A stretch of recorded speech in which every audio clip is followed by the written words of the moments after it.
Então, dando continuidade, a gente vai começar a falar sobre as crises do petróleo. Então, tal a importância que o petróleo tem, né, para os países e até mesmo para as empresas, né, provocou uma série de crises mundiais, okay? Principalmente pela posse, o refino e a comercialização também.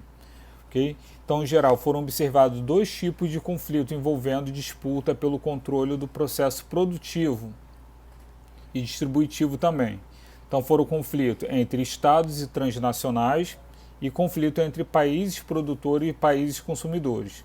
Então, as duas formas de disputa tiveram o mesmo caráter, a busca do lucro e também do poder. Okay?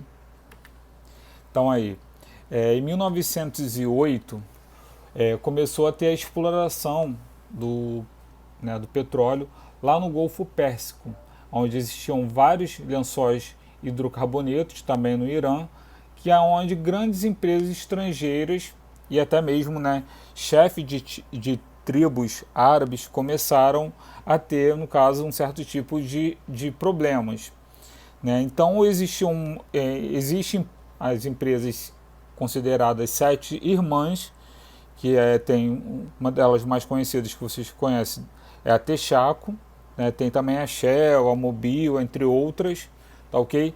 Da qual elas têm o oligopólio, né, exercido pelas sete irmãs, ou seja, né, para basicamente extração, refino, transporte e comercialização.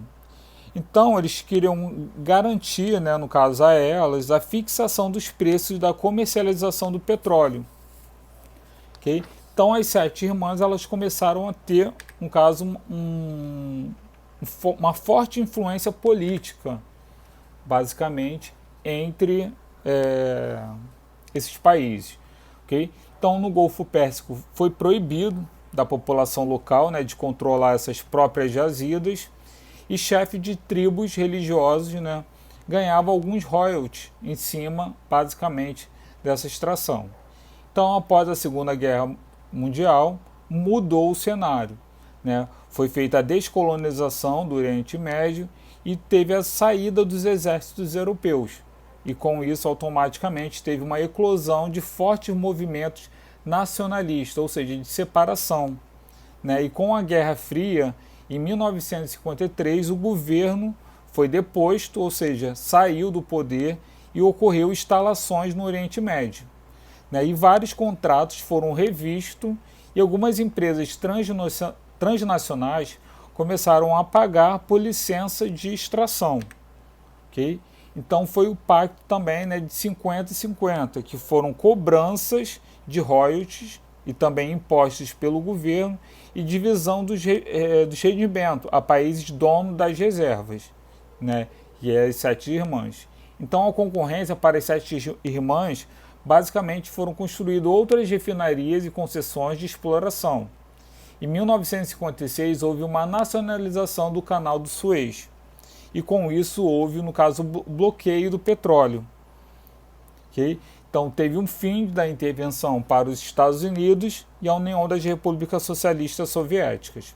Okay? Então em 1967 houve a Guerra dos 6 Dias, que foi a invasão basicamente israelense a países vizinhos. Okay? Então em 1973 teve a Guerra do Yom Kippur, né, que foi um confronto também de produtores e consumidores, e isso ocorreu, no caso, vários tipos de crises, né, entre estados produtores e estados consumidores. Okay? A OPEP é a organização dos países exportadores de petróleo que tem principalmente a importância de controlar, né, esses problemas que ocorrem em relação a valores do barril do petróleo. Então teve uma implementação de uma política protecionista, onde houve controle de reservas de petróleo e também uma independência em relação a grandes potências. Okay? Então a OPEP diminuiu o poder dos cartéis que existia até então na época.